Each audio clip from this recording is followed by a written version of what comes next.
শ্বশুর বাড়ির কুত্তাও শ্বশুর, এর লেগে আপনারা সালাম দিছি। সেখান থেকে পরে ঢাকায় আসলাম, সেই ব্যাপারটা আরও মজা। তো ঢাকায় আসার পর যেটা হয়, আমি তো কাউকে চিনি না।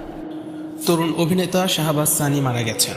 ছোট পর্দার তরুণ অভিনেতা শাহবাজ সানি মারা গেছেন। ইন্না লিল্লাহি ওয়া ইন্না ইলাইহি রাজিউন। সোমবার 17 ফেব্রুয়ারি অভিনেতা জিয়াউল ফারুক অপূর্ব এক ফেসবুক পোস্টের মাধ্যমে এই তথ্য নিশ্চিত করেছেন। তিনি লিখেছেন, অভিনেতা শাহবাজ সানি আর আমাদের মাঝে নেই। ইন্না লিল্লাহি ওয়া ইন্না ইলাইহি রাজিউন। সবাই সানির জন্য দোয়া করবেন। ফেসবুক পোস্ট দিয়েছেন নাট্য নির্মাতা রাফাত মজুমদার রিঙ্কু। তিনি লিখেছেন, আমার ভাই অভিনেতা শাহবাজ সানি আর আমাদের মাঝে নেই। ইন্না লিল্লাহি ওয়া ইন্না ইলাইহি রাজিউন। ঢাকা স্পেশালাইজড হাসপাতালে রাত 3:30 সে ইন্তেকাল করেছে।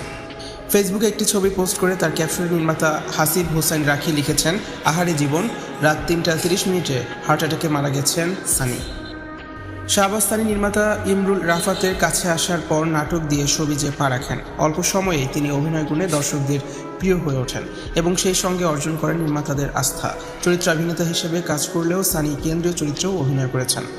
2018 সালে তাকে প্রথমবার আব্দুল্লাহ নাটকে কেন্দ্রীয় চরিত্রে অভিনয় করতে দেখা যায়। এটি পরিচালনা করেন গোলাম কিবরিয়া ফারুকী। নাটকটির প্রচারের পর দর্শক মহলে তুমুল প্রশংসা পান এই তরুণ তুর্কি। আব্দুল্লাহ নাটকই দর্শকদের কাছে ব্যাপক পরিচিতি এনে দেয় শাহবাজ সানিকে। এছাড়া দর্শক প্রশংসিত হওয়া শাহবাজ সানির অন্যান্য নাটকের মধ্যে রয়েছে চরের মাস্টার, বিফলে মূল্য ফেরত, ট্রাভেল শো, মোহব্বত। শাহবাজ সানির মৃত্যুর পর সবিজ অঙ্গনে নেমে এসেছে শোকের ছায়া। শোক প্রকাশ করছেন তার সহকর্মীরা।